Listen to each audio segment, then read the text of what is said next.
hemos estado hablando de la nueva vida que nosotros hemos recibido, la nueva vida que hoy tenemos, la nueva vida que nos ha sido dada para ser vivida. Amén, amén. El cristianismo no es filosofía. El cristianismo no es un montón de pensamientos. El cristianismo no es una doctrina. Nosotros hemos agarrado el cristianismo como doctrina, como filosofía. No. La nueva vida que nos ha sido dada es la vida de Cristo, es la vida de Cristo. Y la vida de Cristo, la vida divina, nos ha sido dada para ser vivida, para ser expresada. Esa nueva creación no vive como bien le parece. Hay leyes interiores, y de eso hemos estado hablando, que las restringen. La nueva vida que está en nosotros y toda la vida que Dios creó tiene leyes que las restringen, pero Dios las restringe para lograr y asegurar su supervivencia. Y para que la nueva vida y nosotros como poseedores de la nueva vida podamos llegar al destino que Dios tiene para nosotros. Déjenme regresar allí. La iglesia, el cristianismo, la gente que Dios ha salvado, los ha salvado para llevarlos a un destino, porque Dios tiene un destino, Dios tiene un destino para nosotros. Dios creó con un propósito en mente, cuyo propósito está establecido desde antes de la fundación del mundo. Todo lo que Dios hará con nosotros y alrededor de nosotros tiene una meta. ¿Cuál es? Que el propósito eterno de Dios sea cumplido. El cristianismo no es humanismo. Las religiones todas, cualquiera que usted quiera, son humanistas. ¿Qué quiere decir eso? Se enfocan en el bienestar del hombre. Pero el cristianismo no está enfocado en el bienestar del hombre. El cristianismo está enfocado ¿en quién? En el propósito eterno de Dios. Y nosotros tenemos que cambiar algo entre nosotros como iglesia en el cristianismo de hoy, es desenfocarnos del propósito nuestro, de los beneficios que nosotros podemos obtener. El cristianismo está dado, está hecho, está diseñado, y el camino que Dios ha diseñado es para que el propósito de Él sea cumplido. ¿Estamos de acuerdo en eso? Ok, muy bien. Ahora, no vamos a cumplir ese plan eterno a menos que haya en nosotros un cambio de naturaleza. ¿Se acuerda que hablamos de la golondrina, era? No, de la golondrina también, pero hablamos de la tortuga jorobada, ¿no? Uy, la mariposa, aquella mexicana. Bueno, era canadiense la pobre mariposa, la mariposa monarca, ¿verdad? Nosotros necesitamos un cambio de naturaleza. Esa es la razón por la que Dios nos ha cambiado la naturaleza. Hoy, ¿qué tenemos nosotros? La naturaleza, la misma naturaleza de Dios. Somos participantes de la naturaleza divina. ¿Sabe qué pasa? Creo que a los cristianos les da miedo esto. ¿O no lo creemos? Nosotros nacimos de nuevo. ¿Amén? ¿Sí o no? Fuimos recreados. Se nos ha dado una nueva naturaleza. La naturaleza divina, la misma naturaleza de Dios. Para que nosotros ahora, por naturaleza, podamos llegar al destino que Dios tiene planeado para nosotros. Nunca podremos llegar por esfuerzo propio, amén. Por esfuerzo propio nos alejamos del destino. ¿Por qué? Porque por esfuerzo propio nos iremos detrás de nuestro beneficio egoísta. Siempre nos iremos detrás de nuestro beneficio egoísta. Entonces, bueno, necesitamos eso, ¿verdad? Necesitamos la naturaleza correcta. Nuestra naturaleza ha sido cambiada. Usted tiene una nueva naturaleza, ¿lo sabe? ¿Sí o no? Lo sabe, muy bien. ¿Sabe cuándo se manifiesta la nueva naturaleza y cuando la vieja todavía está molestando? ¿Sí o no? Muy bien, qué bueno que aprendamos eso. Dios quiere llevarnos al destino que Él tiene planeado. ¿Cuál es el destino que Dios tiene planeado? Para nosotros, a ver, ¿cuál es el destino? ¿Para dónde usted va? Mis hermanos van la semana que viene a su país. Imagínense que se fueran para el aeropuerto sin saber para dónde van. ¿Qué lío es? ¿Sabe lo que yo pienso de la iglesia que vive así? ¿Para dónde vamos? La Biblia habla de un reino. La Biblia habla del lugar santísimo. La Biblia habla de la novia del Cordero.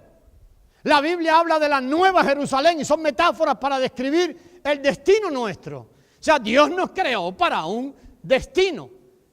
Para eso puso una nueva vida, puso una nueva naturaleza que tiene leyes interiores que nos rigen desde adentro. La semana pasada vimos, pues 2 semanas vimos 3 de estas leyes. Pablo se refiere a la ley real, pero él habla también de la ley de vida. A nosotros se nos ha sido dado interiormente una ley de vida. Se nos ha sido dado una ley de Cristo para que la ley de Cristo exprese ahora la vida de Cristo que está en nosotros. Y se nos ha sido dada, mi hermano José leyó Romanos 3:27, la ley de la fe, para que se pueda activar. ¿Sabe lo que nos pasa? Que nosotros oímos decir que hay una ley operando en nuestro interior, que es la ley del Espíritu de vida, que nos ha libertado de la ley del pecado y de la muerte. ¿Sí o no? ¿Pero lo creen? La mayoría de nosotros no lo creemos. Gloria a Dios, mi hermana dice amén. La mayoría oye esto como información. Pero a la hora de la vida, ahí es donde viene el problema. ¿Recuerda la semana pasada que vimos creyentes incrédulos? ¿Quiénes eran? Los apóstoles que andaban con el Señor. Cuando el Señor les enseñaba algo, ellos no creían. Y murmuraban por detrás del Señor. Y el Señor les dijo, ¿sabe qué les pasa a ustedes? Que ustedes no me creen. También vimos creyentes que no conocían al Señor. ¿Se imagina, hermano? Yo sé que aquí en esta iglesia no hay. Creyentes que no conocen al Señor, hablan del Señor. ¿Ustedes conocen a Napoleón? Napoleón Bonaparte. Y hablamos de Napoleón y decimos que Napoleón dijo esto y lo otro y lo otro. Pues no conocemos a nadie. Muchas veces nos pasa así con Dios. Hablamos y hablamos y hablamos, pero no podemos ni reconocer el obrar de Dios en la vida de otra persona ni en nuestro interior. Y también vimos la semana pasada que había creyentes que tenían la misma fe de los demonios.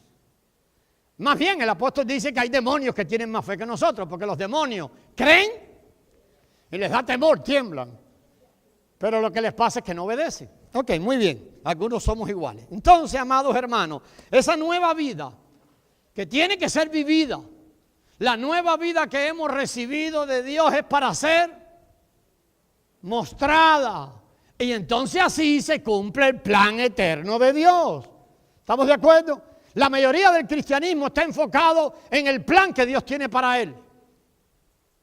A ver, la mayoría de los cristianos nos preocupamos por esto. Yo he oído esto por 30 años, hermano. Pastor, ¿y cuál es el plan que Dios tiene para mí? Pastor, ¿y cuál es el plan? ¿Usted no ha oído esas oraciones? Mire, le voy a decir algo, ajústese al plan que Dios tiene. Que Dios tiene. Tiene para nosotros todos el mismo plan. Que la vida de su Hijo sea revelada y expresada de nosotros. Y el reino sea visto en nosotros. Y la gloria de su Hijo sea vista en nosotros. Amén. Así que vamos a hablar un poquito más de eso dentro de un rato. Vivimos nuestra vida de acuerdo con la forma de pensar. ¿Qué le parece a usted eso? Usted no es lo que usted piensa que es. Pero todos nosotros actuamos como pensamos. Todos actuamos como pensamos. ¿Estamos de acuerdo? ¿Estamos de acuerdo? Sí. Vivimos lo que pensamos. Y si no somos enseñados a controlar la mente, será muy difícil que la nueva vida se exprese. A ver, la pregunta es esta. Dice ahí, si no somos enseñados. El asunto es que yo no puedo enseñarle a usted a controlar su mente. Pero el que vive en usted, el Espíritu Santo de Dios, necesita enseñarnos a controlar nuestra mente. ¿Para qué? Para que entonces la vida de Cristo, la del Hijo, pueda ser mostrada de nosotros. Si no somos enseñados a controlar nuestra mente, va a ser muy difícil que la vida del Hijo sea mostrada. Muy difícil. Por eso el mensaje de hoy se llama así. Nueva vida, nuevamente. Se nos ha sido dada una nueva vida, ¿sí o no? Se nos han sido dadas leyes interiores para que nos impulsen a vivir esa vida, no el esfuerzo propio. pero también se nos ha dado una nueva mente. Una nueva mente. Así que vamos a usar como base estos dos textos. Romanos capítulo 12, versículo 2 y Efesios capítulo 4, 23 y 24. Usted puede anotarlo por ahí. Recuerde que este PowerPoint, así como está aquí, usted lo puede ver siempre en la página web. Siempre lo puede ver. Ya el martes mi hermano Cristian lo tiene allí. Creo que miren esta escritura. Vamos allá al libro de Proverbios. Proverbios capítulo 23 y versículo 7. A ver, mire qué importante. Proverbios 23, 7. A ver, rápido, rápido y nos vamos más rápido a almorzar. Proverbios 23, 7. ¿Ya lo tiene? Mire qué importante ese versículo. Mientras usted lo lee, piense en esto. ¿Cómo es el hombre? Dice ese versículo. Dice, tal es su pensamiento.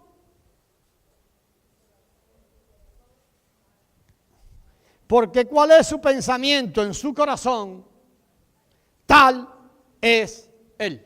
¿Cómo es el hombre? Según ese versículo.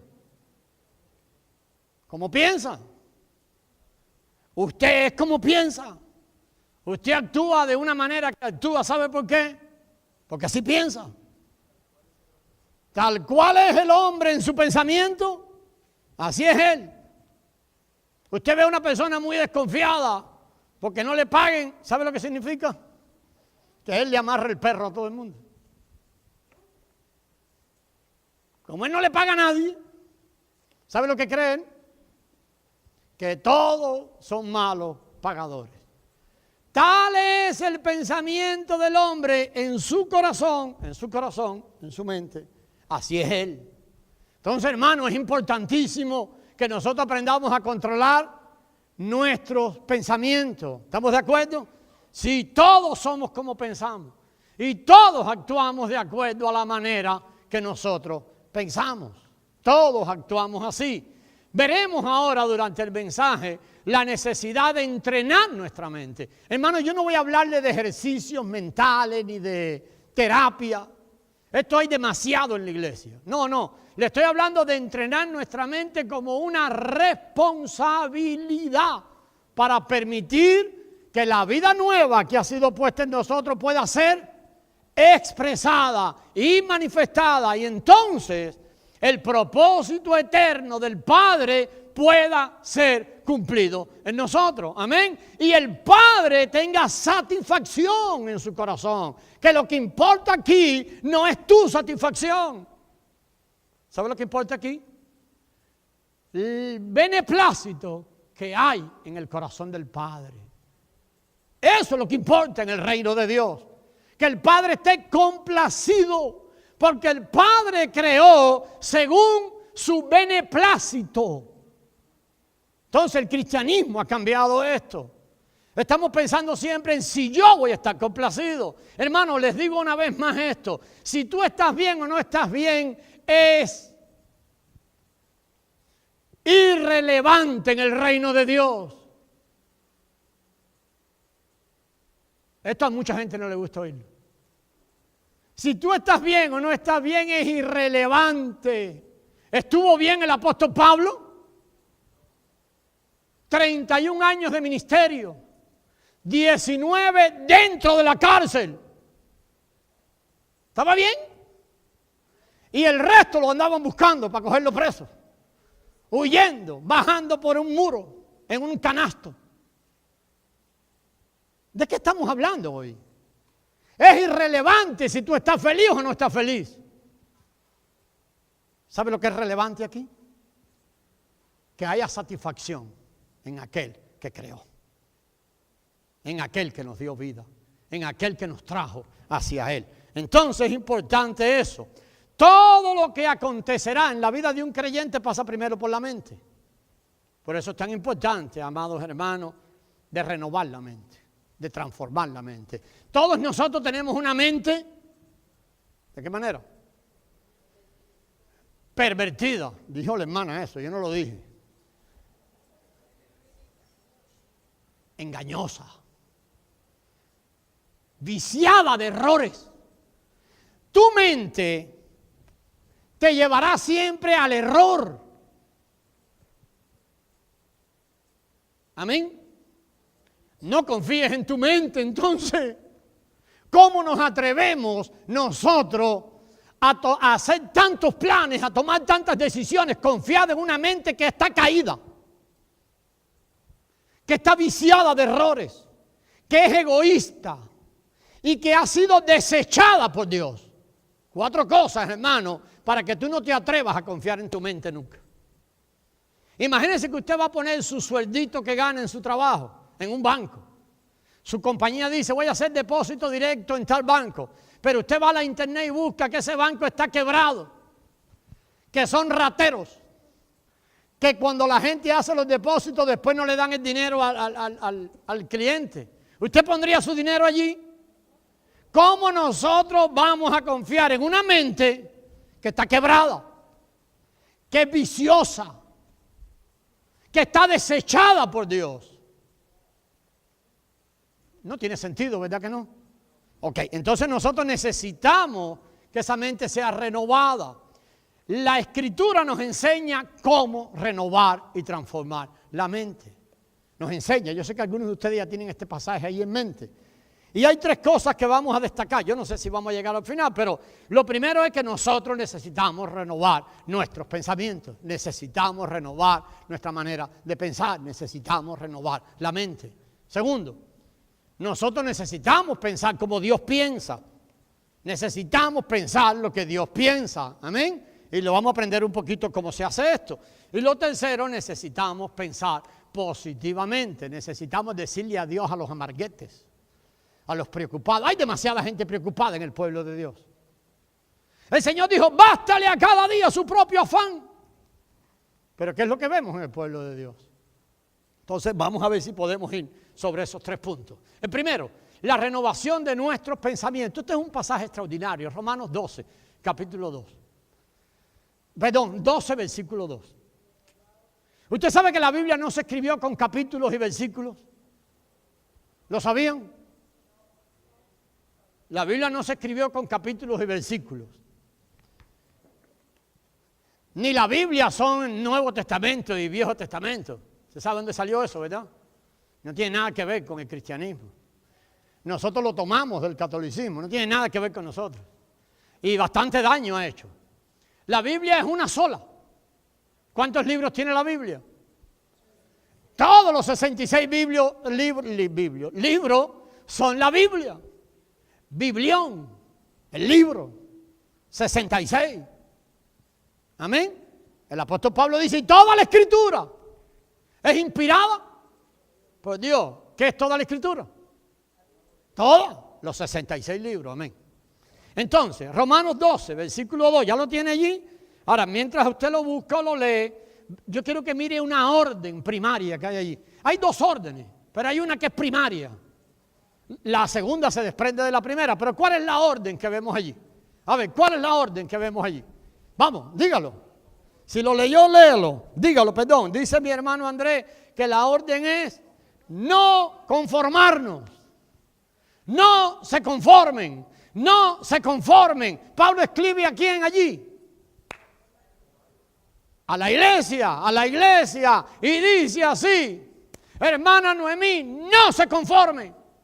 ¿Sabe qué? Yo he escuchado pasajes, he escuchado enseñanzas sobre este pasaje. Pero ¿qué quiere decir no conformarnos? No conformarnos. A ver, ¿qué piensa usted? ¿Qué quiere decir eso? ¿Qué significa que no nos conformemos?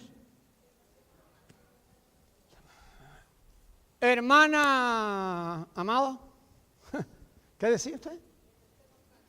Que no estemos tranquilos. A ver, ¿alguno más? Gracias, sierva. Salir de la zona de confort. ¿Qué más? ¿Qué piensa usted? Hay otras versiones ahí que lo dicen bastante, traen luz bastante allí. Pero lo que he escuchado por mucho tiempo es esto. Quiere decir que no, como que, a ver, como cuando alguien se conforma con una cosa y ya llegó al punto en que, yo creo que es un poco lo que tiene mi hermano Andrés en la mente, bueno, ya yo me conformé, esta es mi vida cristiana, ya yo me conformé, este es mi sueldito, entonces nunca te van a subir el salario en el trabajo. Yo he escuchado mucho esto, pero ¿sabe qué? Está muy lejos de lo que la Escritura dice allí. La Escritura dice allí, no se dejen dar forma por este mundo. Es moldear. Dice a la iglesia, no se dejen dar forma por este mundo. Hay una lucha del mundo por darnos forma. Hay una lucha del mundo porque sabe que nosotros ahora somos ¿qué? Nuevas criaturas. Y nuevas criaturas tienen una forma de vivir que es de la naturaleza divina que está en nosotros. ¿Cuál es el interés del mundo? Moldearnos a la manera de ellos. Creo que la iglesia ha sido moldeada a la manera del mundo. Y cada vez hay más intentos de moldear la iglesia. ¿En qué piensa mucha gente que se hace cristiano? Voy a progresar, voy a tener dinero, se me van a acabar mis problemas. Se dejaron moldear. Si usted está pensando así, usted se dejó moldear. Porque pusimos el propósito de Dios a un lado. Y la iglesia se ha construido en base al propósito de los hombres. Nos dejamos moldear. La iglesia tiene que regresar al reino. La iglesia tiene que regresar al reino. Porque el reino es el propósito original de Dios. Jesucristo, hablando de esto, dijo: cuando este evangelio del reino sea predicado a todas las naciones, vendrá el fin. Han pasado 2000 años, amados hermanos, y seguimos esperando el fin. ¿Sabe por qué? Porque el evangelio que está siendo anunciado no es el evangelio del reino. ¿Cuántos años más vamos a durar? 2000 o 3000 más. Si no hay un cambio. Si seguimos predicando un evangelio humanista, en la misericordia de Dios, Dios aguantará el fin. Así que es bueno que entendamos esto, ¿verdad? ¿Qué significa? Nosotros no debemos dejarnos de dar forma por este mundo. Este mundo tiene una forma de pensar, que es ¿de dónde? Del mundo. El apóstol Juan dice: oiga, nada de lo que hay en el mundo, nada de lo que hay en el mundo, nada de lo que hay en el mundo procede de Dios. ¿Cuánto de este mundo es bueno que nosotros asumamos? Nada. Hay una forma de pensar exclusiva de los hijos de Dios. Amén. Vamos a seguir. Nosotros somos la iglesia de Dios, ¿sí o no?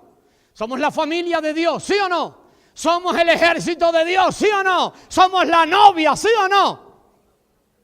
Algunos serán novios.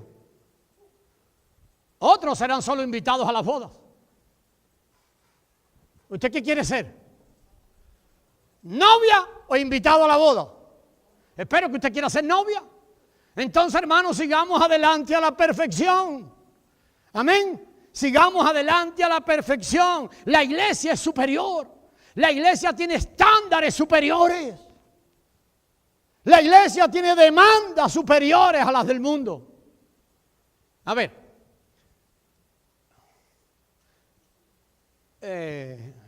Se me fue el pasaje de la mente, pero Jesucristo un día le dijeron: Señor, allá afuera están tu hermana y tu hermano y tu mamá que te quieren ver. ¿Se acuerdan de aquello? Y Jesús dijo: mi mamá y mis hermanos y mi madre. No, yo solo reconozco una familia. Hermano, yo quiero que Dios le dé revelación de esto. Yo solo reconozco una familia. Los que hacen la voluntad de mi Padre que está en los cielos. Entonces, ok, la iglesia vive haciendo lo que le da la gana. Y después dice: somos la familia de Dios. Usted podrá decir lo que quiera, pero puede que el Señor no te reconozca como familia de Él.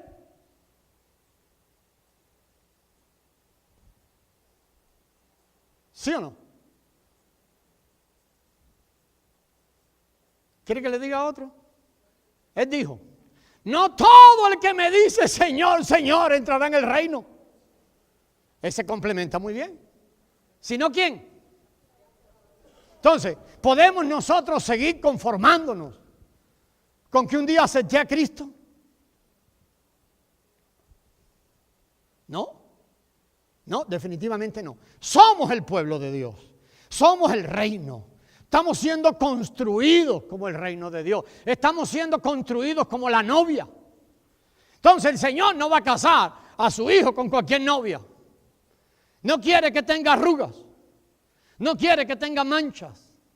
Vamos a seguir. Hay una intención clara del mundo en darnos forma. La hay, hermano, la hay. Al contrario, el pasaje tiene una segunda orden. La primera orden es no se conformen. ¿Cuál es la otra orden que hay allí? Al contrario, ¿cuál es la otra orden? Vamos, Romanos 12:2. Se perdieron, se durmieron. ¿Qué pasó? Romanos 12:2. Si no, transfórmense, no se conformen. Ahora, no se quede ahí tranquilo. Oh, yo no voy a conformarme a este mundo. No. Tiene que haber un proceso doble pasando en nosotros. ¿Cuál es uno? No me conformo. Y al contrario, me transformo. No me conformo. En la parte negativa y en la parte positiva me transformo. Pero ¿me transformo dónde? Esta palabra en griego es metamorfosis. Usted sabe lo que quiere decir, ¿verdad? Metamorfosis. Todos acordamos la larva y la mariposita y todo aquello. Me transformo constantemente. ¿Y cómo nos transforma Dios? El pasaje es aclarador, hermano. ¿Cómo transforma Dios a las personas? ¿Renovando qué? La mente podrida, caída. ¿Qué más? Perversa, viciada, desechada por Dios que tenemos, hay que renovarla. Entonces así va a venir la transformación. La transformación va a venir allí por medio de la renovación de lo que nosotros pensamos. Muy bien, al renovar nuestra mente va a haber resultados diferentes. La mayoría de nosotros es un problema mental. Ay, pastor, ¿qué está diciendo? Le estoy diciendo, hermano, con toda seriedad, vivimos en un mundo demente. Este mundo está demente. Mire, los leones, ¿por qué se comen a los corderitos? ¿Por qué? ¿Por qué una lagartija se come a una mosca? Por naturaleza, tiene hambre, no anda planeando. Aquella mosca. Los hombres planeamos el mal. Lo planeamos. Este vecino mío me las va a pagar. Este jefe me las va a pagar. Los hombres hacemos el mal y planeado. Ya usted sabe lo que somos, ¿verdad? Entonces, amado, ahora, ¿cuándo nos transforma Dios? Según ese versículo. A ver, vamos a seguir sacando de allí. ¿Cuándo nos transforma? Estábamos leyendo el 2. Sí. Ahora yo les pido que vayan al 1. Aquí esto es tremendo lo que vamos a recibir aquí al 1. Mire, la Biblia no fue escrita con capítulos. ¿Verdad que se los dije hace un rato? No, ni con versículos. ¿Quién puso eso? Las casas editoras y eso, ¿no? Ok. Eso es para ubicarnos, tiene algunas ventajas. Pero a veces desarma cosas. Yo creo, esto se lo digo yo, no tiene nada que ver. Usted pastor, yo no oigo un teólogo que dice eso, es verdad. Esto lo digo yo. Versículos 1 y 2 nunca debieran haberse separado. Le voy a explicar por qué. Versículo 2 dice que nosotros renovemos nuestra mente, ¿verdad? Que no nos conformemos, que renovemos la mente. El asunto es cuándo nos transforma Dios. ¿Cuándo sucede esto de verdad en la vida de un creyente? Tiene que ir al 1. ¿Cuándo sucede esto de verdad? ¿Por qué a veces es tan difícil que suceda esto en la vida de los creyentes? Dice el versículo 1, os ruego por las misericordias de Dios. Os ruego por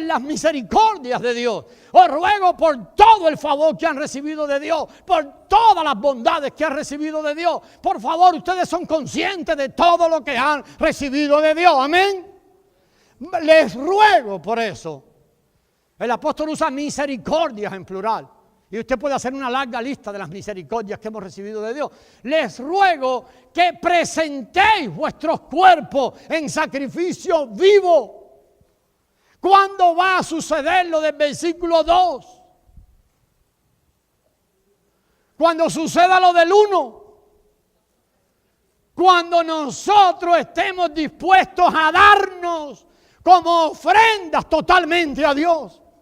Mientras sigamos en dualidad, mientras sigamos con el corazón dividido, mientras no nos ofrezcamos como una ofrenda de consagración totalmente dedicado a Dios, difícilmente sucederá la renovación de la mente. No va a suceder, hermano. Dice allí, presentéis vuestros cuerpos en sacrificio vivo, santo, agradable a Dios, que es vuestro culto racional. ¿Qué es vuestro culto racional? Y Pablo introduce una palabra para usar la lógica. ¿Qué es lo lógico en la vida de un creyente? El cristianismo no es muy lógico, ¿verdad? La gente siempre habla, el cristianismo tiene cosas ilógicas. Pablo usa al contrario, usa la palabra lógica. ¿Qué es lo más lógico para nosotros como creyentes? Lean, no inventen, hermano, léalo. Que nos ofrezcamos a Dios y le digamos a Dios, Señor, aquí estoy yo como una ofrenda, quiero vivir como un sacrificio vivo, haz conmigo lo que quieras, quémame, cumple tu voluntad en mí. Lo lógico de un creyente, de uno que ha nacido de nuevo, es que vaya y se ofrezca como una ofrenda de consagración. ¿Estamos de acuerdo? Seguir en la dualidad de la mente y seguir divididos en la mente. Y no, yo no sé porque voy a perder, porque mi sueño era acá o mi sueño era no sé cuánto. ¿Qué implica eso? Que jamás habrá transformación de la mente. Entonces ve como el 1 y el 2 van juntos. Hermanos queridos, la ofrenda de consagración, para no conformarnos, debemos antes inconformarnos. A ver, déjeme ver cómo puedo explicar esto. Nosotros deberíamos estar bien conformes con nuestra manera de ser iglesia.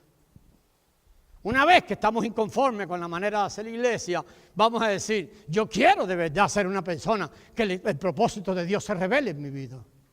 Yo quiero ser una persona que el plan de Dios se cumple en mi vida. Y que el Señor traiga tanta inconformidad al corazón para que nosotros podamos llegar al punto entonces de decir, Señor, aquí no hay nada más.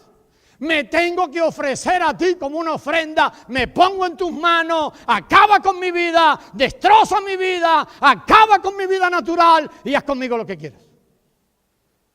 Pero tiene que haber inconformidad en el corazón. Tiene que haber inconformidad. Hace poco hablamos de la ofrenda de consagración. Un día de esto vamos a hablar. La ofrenda de consagración terminaba hecha nada en las manos del sacerdote. ¿Sabe lo que quedaba en la mano del sacerdote cuando terminaba la ofrenda de consagración? Nada.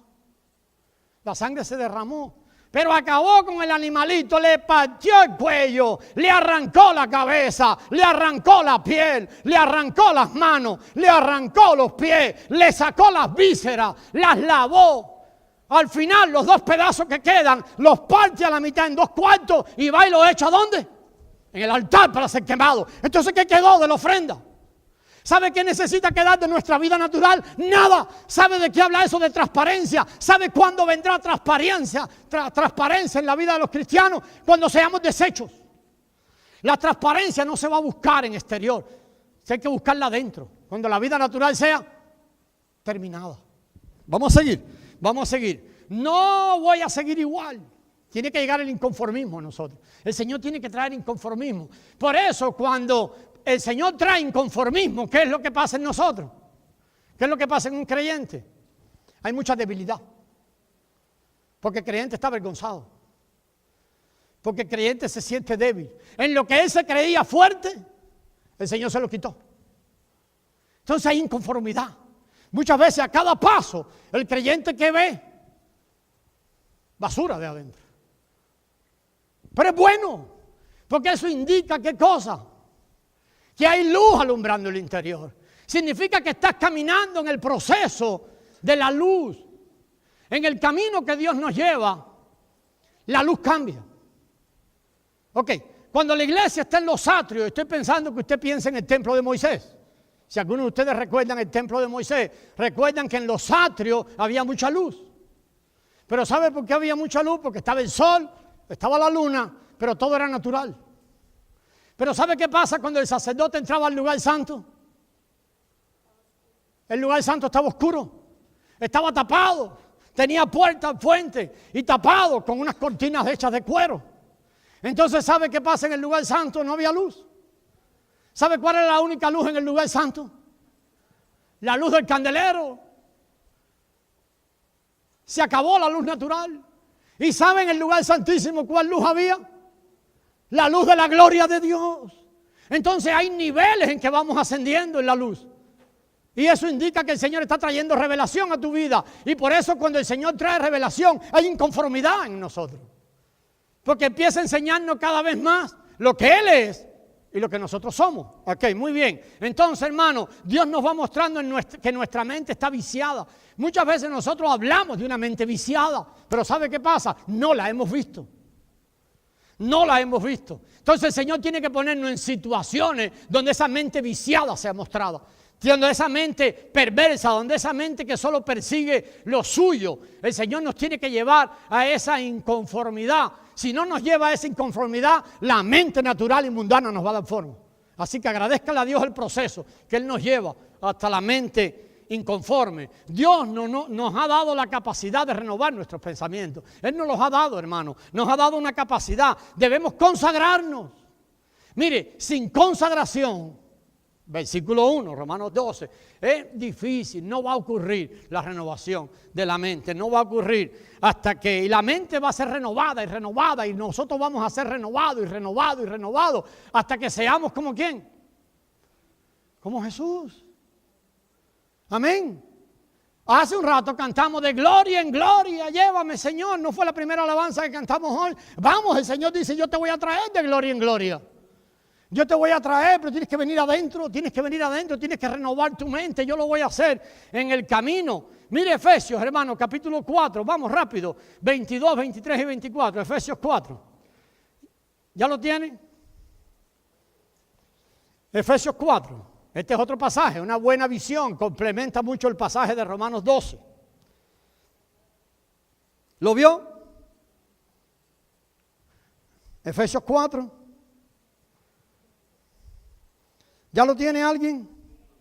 Amén. Entonces ahora, ¿cómo hizo usted esta mañana cuando se vistió? ¿Se puso la ropa encima de la que durmió? ¿No? Ok. ¿Ni se puso la ropa encima de la de ayer? Ahí hay una enseñanza para nosotros. La manera en que el Señor construye es que las nuevas vestiduras sacerdotales tienen que ser puestas en nosotros. Amén. Pero ¿sabe cuándo son puestas en nosotros? Cuando las viejas vestiduras son quitadas. ¿Está viendo lo que hay allí? Dice entonces en el versículo 22, ¿alguien lo tiene o no? Vamos. Aquí hay una acción. Despójense de quién? Del viejo hombre. Hay una pasada manera de vivir, tienen que despojarse. ¿Qué más? Oigan el viejo hombre, viciado de deseos engañosos. ¿Qué más, sierva? ¿Ve la misma palabra? Tienen que renovarse en el espíritu de su mente. Entonces, si usted se da cuenta, entendemos que el proceso cristiano, gracias, sierva, siempre va a pasar por un constante destruir y edificar. Destruir y edificar. Es lo que el apóstol Pablo cuando escribe a los hebreos, Pablo cuando escribió a los hebreos, uno de los fundamentos de la iglesia es la doctrina de bautismos. ¿Sabe de qué habla? Que constantemente nosotros necesitamos ser enterrados y renacidos, enterrados y renacidos, enterrados y renacidos. Esto va a ser constante en nuestras vidas. Así que no se aflija por eso, hermano. Ese es el proceso de Dios. Si más luz alumbra, tú te vas a dar cuenta cada vez que tienes que regresar al primer fundamento. ¿Cuál es? Arrepentimiento de obras muertas. Pero dale adelante. Y cuando más te acercas a la puerta de la verdad, más veremos cómo es el Señor, más veremos cómo somos nosotros. Este proceso no va a parar en nosotros, no va a parar. ¿Cómo es que puedo ser transformado? ¿Cómo puedo dejar de ser lo que era? Este pasaje de Efesios lo vamos a discutir en el grupo, por eso aquí no lo toco. Segunda cosa, tenemos que aprender a pensar lo que Dios piensa. Ok, nosotros tenemos que pensar como Dios piensa. ¿Sí o no? Necesitamos eso. Esa es la renovación, al final nos llevará allí. nos llevará allí. Hay que aprender a pensar como Dios piensa, desarrollar una manera de pensar por encima del contexto donde estamos. ¿Por qué? Porque dice ahí, no se dejen dar forma por este mundo. Amén. O sea, nosotros tenemos una manera de pensar superior. Tenemos que aprender a pensar arriba, al nivel de arriba. Amén. ¿Sí? Ok, muy bien. Entonces, un modo de pensar arraigado en la palabra de Dios. Alguien citó esa palabra hace un rato por allí, arraigado en la Escritura. No dejarnos dar forma por seres humanos. Y vuelvo a repetirlo, están dementes. Este mundo está demente, hermanos. Así que por favor, ellos dirán que nosotros somos los locos, pero no, la verdad es que el mundo está demente.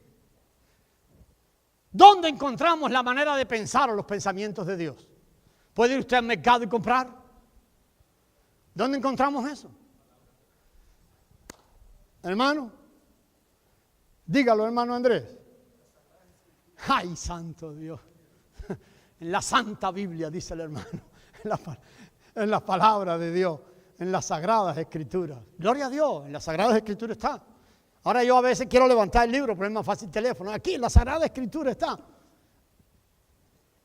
Pero la palabra es más que eso. Mi hermana Noemí está hablando de la manera en que Cristo ha venido a ella en su grupo. Cuando la palabra empieza a venir, ¿de dónde? Del hermano. Porque la palabra de Dios es viva. Hermano, déjeme decirle esto, yo no estoy desmeritando la Escritura. La palabra de Dios es más que letras blancas o letras negras puestas en un papel blanco. Por favor, es más que eso. Es más. Entonces la palabra de Dios es viva y eficaz. Y vamos a ir allí. Entonces, mire, amado hermano, en la Escritura, muy bien. Primera de Corintios 2:16, está en la Escritura. Dice allí, vosotros tenéis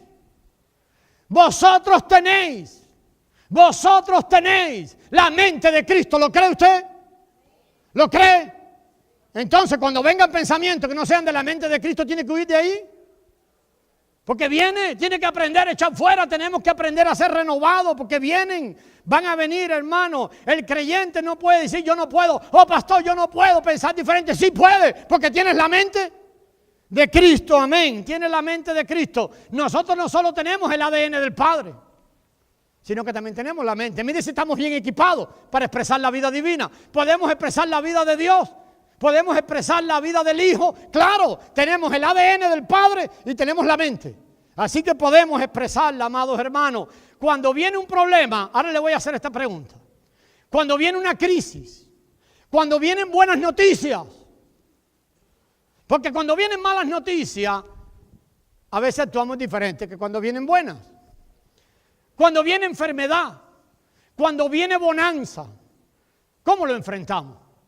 ¿Con los pensamientos de la vida natural o los pensamientos de la mente de Cristo? ¿No tienes dinero para pagar? ¿Cómo lo enfrentas?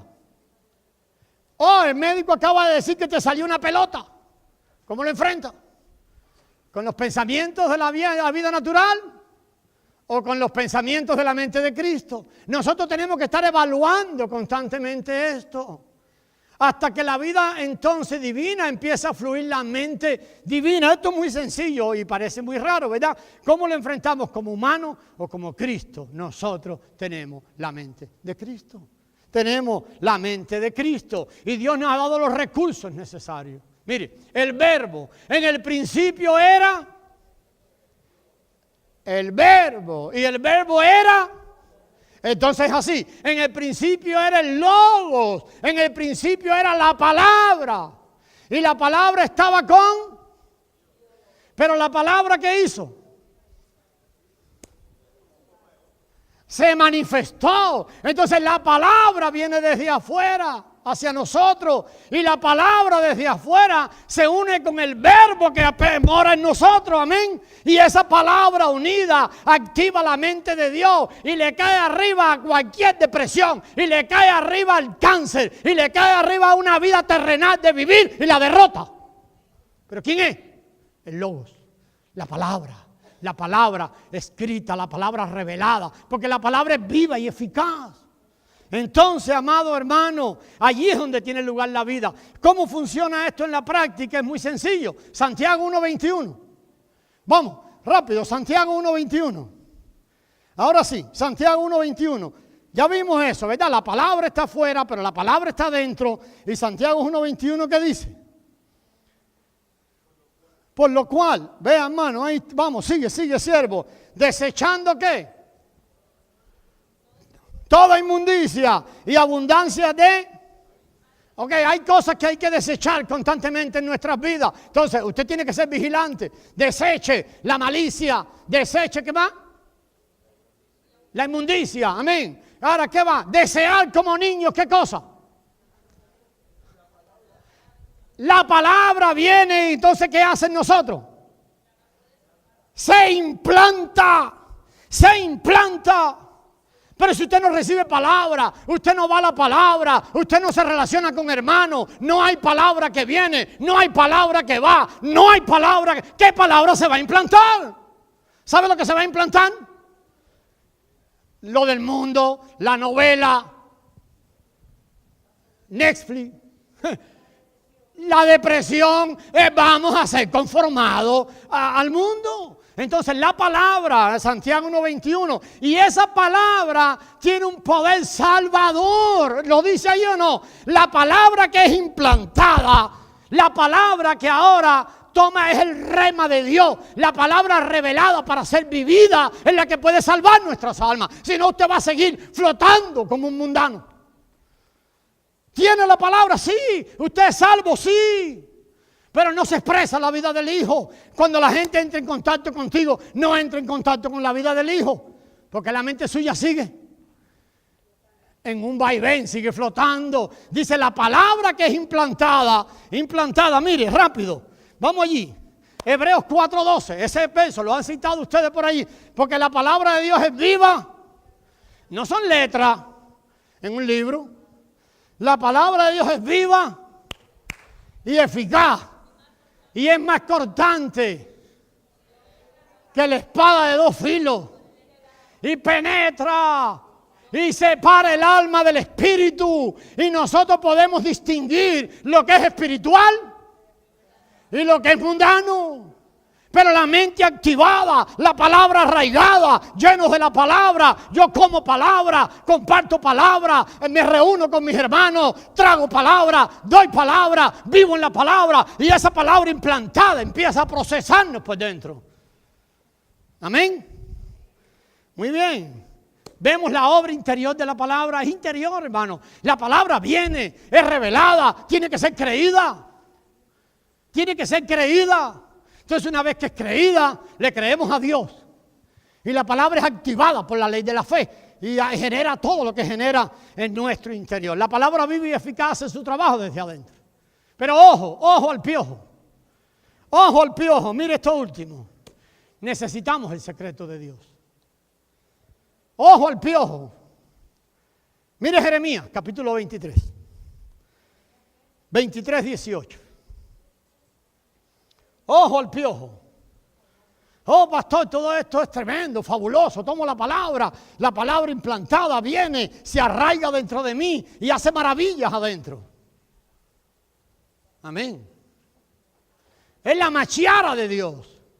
Entonces empieza a cortar adentro y penetra hasta separar adentro de nosotros lo que es espiritual. Hasta dónde está vendido este mundo, hasta dónde está detrás de la ilusión de este mundo. Pero dice allí, Jeremías 23:18, ¿ya lo tiene? Hay una pregunta formidable. ¿Sí o no? ¿Quién estuvo en el secreto de Jehová? Hermano amado, necesitamos el secreto de Jehová. Mire, a mí se me olvida el 75% de lo que predico. Pastores, que te estás poniendo viejo. Hermano, déjeme decirlo sin vanagloria. Yo tengo buena memoria. ¿Sabe lo que creo? Que a la mayoría de la gente se le olvida el 99% de lo que oye. Esto es triste. Nosotros necesitamos la palabra revelada. Esa nunca se olvida. La palabra revelada. ¿Estamos de acuerdo? La palabra revelada. La palabra revelada. Necesitamos el secreto de Dios. ¿Quién estuvo en el secreto de Jehová? ¿Quién estuvo en el secreto de Jehová? ¿De qué habla eso? ¿Quién dice allí vio? Hermano, ¿lo están leyendo o no? Yo estoy inventándolo y ustedes lo están. ¿Quién vio? No, esa es otra versión, la que usted está leyendo ahí. ¿Quién vio y oyó su palabra? Porque nosotros necesitamos el secreto de Jehová, la intimidad, la comunión. Necesitamos pasar la intimidad, vivir en el secreto de Jehová. ¿Qué importa el mundo alrededor de nosotros? Vivimos en el secreto de Jehová. En el secreto necesitamos pasar tiempo con Dios. Necesitamos el secreto de Jehová, entrar allí y ver y oír. Porque hay unos que oyen y no ven. Otros ven y no oyen. A veces podemos leer cosas. Necesitamos la revelación en el secreto de Jehová. La necesitamos, hermano. ¿Ve cómo se consigue eso? En la intimidad. Dice el versículo, quienes estaban atentos a su voz. No podemos salir de aquí una noche, una cosa, me emocioné, qué lindo esto, qué lindo eso que el pastor dijo. Y cuando llegamos al carro, esto es para vida, hermano. Esto es para vida, esto es para ser vivido. Entonces aquí vamos a terminar. Necesitamos renovar la mente y avanzar a la perfección. No podemos conformarnos, vamos de gloria en gloria, ¿sí o no? Si quiere decir que si vamos de gloria en gloria, vamos en aumento de la luz. Vamos a la perfección. Vamos para ser la novia. Vamos para ser la novia. Vamos para ser la novia, la nueva Jerusalén, no los invitados a la boda. ¿Se acuerdan de las 10 vírgenes? ¿Se acuerdan o no? ¿Sabe que no eran novias? ¿Qué eran ellas? Hay un pasaje extraordinario, hermano. Hoy temprano el Señor me lo dio. Oiga esto. Juan el Bautista. Dice el Señor, como este no ha nacido otro. ¿Se acuerdan de aquello? Pero lo echó para atrás. El más pequeño en el reino es más grande que Juan el Bautista. Dios santo. ¿El más pequeño dónde? En el reino, en la Nueva Jerusalén. Como novia, supera a Juan el Bautista. ¿Por qué? Porque Juan el Bautista no pasó el último velo. ¿Por qué no lo pasó? Porque el velo estaba puesto. ¿Dónde se rompió el velo? Con Cristo, amén. Juan el Bautista no, va a estar allí, sí va a estar allí. Pero los del reino pasamos por el último velo, la novia. Entonces, hermanos, tenemos que entender esto. Tenemos que renovar la mente. No debemos conformarnos, amados. Tenemos que ser llevados al altar del incienso. ¿Se acuerdan dónde estaba el altar del incienso? Allá, antes de entrar al lugar santísimo. Nosotros no podemos entrar al lugar santísimo hoy, aunque está abierta la puerta. Estamos en proceso. Estamos en proceso de ser construidos como novia, de sentarnos en el reino. Amén. Pero, amados hermanos, y quemar incienso de Dios. La iglesia lo último que puede hacer en la tierra es quemar incienso, ir hasta el altar del incienso, quemar incienso de Dios, quemar incienso de Dios. La iglesia de oro, la iglesia que el Señor está transformando, se alumbrarán los panes de la propiciación y veremos la voluntad de Dios. La veremos y clamaremos a Dios por la voluntad de Él. Y dejemos de quemar fuego extraño y dejemos de quemar incienso extraño. El incensario que se usa ayer era de oro. No de bronce. Hay un incensario de bronce. ¿Sabe para qué era? Para sacar incienso afuera. Y empezar a orar cuando había tiempos de tormenta, de ciclón, de tragedia. Mucha iglesia anda con el incensario de bronce. ¿Sabe qué? Solo andamos clamando para que el Señor nos bendiga, para que el Señor nos saque de tal cosa, nos saque de tal cosa. No. Jesucristo dijo, yo quiero una iglesia que esté quemando incienso santo, que esté clamando al Padre para que la voluntad del Padre sea hecha. Hay algo extraordinario, aquí voy a terminar.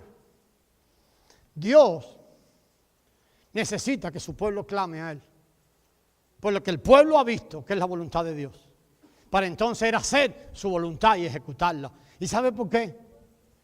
Porque hay autoridad ejercida por Dios o dada por Dios a su pueblo sobre la tierra. Entonces el pueblo va a empezar a entender cuál es la voluntad de Dios para que Él haga en la tierra, y el pueblo que tiene autoridad en la tierra empieza a clamar al Padre para que el Padre haga lo que hemos entendido que es su voluntad para la tierra. Entonces, ¿sabe lo que el Padre dice? Esta gente tiene incensario, tienen incienso puro en sus manos ahora. Ahora voy a obrar y hacer mi voluntad, porque ellos están listos para unirse conmigo y operar según mi voluntad. Amados hermanos, el secreto de Dios, ya ahora sí termino, no es un encuentro con Santa Claus. A ver, el secreto de Dios es para ir al secreto de Dios y decirle a Dios, enséñame lo que tú quieres. Y yo voy a empezar a orar por lo que tú quieres. Eso es quemar incienso bueno, agradable a los ojos de Dios. Perdón, a los ojos no, al olfato. Dios todavía sigue oliendo con la nariz, yo creo. El incienso agradable es cuando Dios oye que le están pidiendo que Él haga lo que Él quiere hacer, su voluntad. ¿Por qué hay miedo en la iglesia a pedirle a Dios que haga su voluntad? ¿Por qué hay miedo en los creyentes a pedirle a Dios que haga su voluntad? No debiera hacer eso. ¿O soy yo el que dice que hay miedo? Yo no sé, pero veo mucho miedo en la iglesia con eso. Necesitamos quemar ese incienso. Jesucristo, una de sus 3 peticiones que nos enseñó en la oración del monte, ¿cuál era? Que tu voluntad sea hecha en la tierra de la misma manera que es hecha en el cielo. Pero para eso necesitamos tener una mente renovada. Si la mente sigue a nivel de la tierra, ¿qué incienso vamos a seguir quemando? Dame, bendíceme esto, dame. No, esto se trata de tú, glorifícate, haz tu voluntad. Amén. Nosotros no necesitamos más milagros. Termino ahora sí ya. ¿Sabe lo que necesitamos? La palabra de Dios. La palabra de Dios. La palabra de Dios que se enraíce en nosotros. La palabra de Dios que opere desde nuestro interior. La palabra de Dios que nos dé firmeza para caminar. La palabra de Dios. Un hombre pidió a Jesús un milagro y le dijo, Señor, ora por mi hijo que está enfermo, ¿se acuerdan?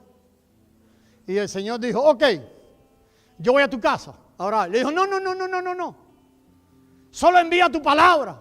Yo no soy digno de que vayas a mi casa. Solo envía tu palabra y mi hijo sanará. ¿Sabe que eso impresionó a Jesús?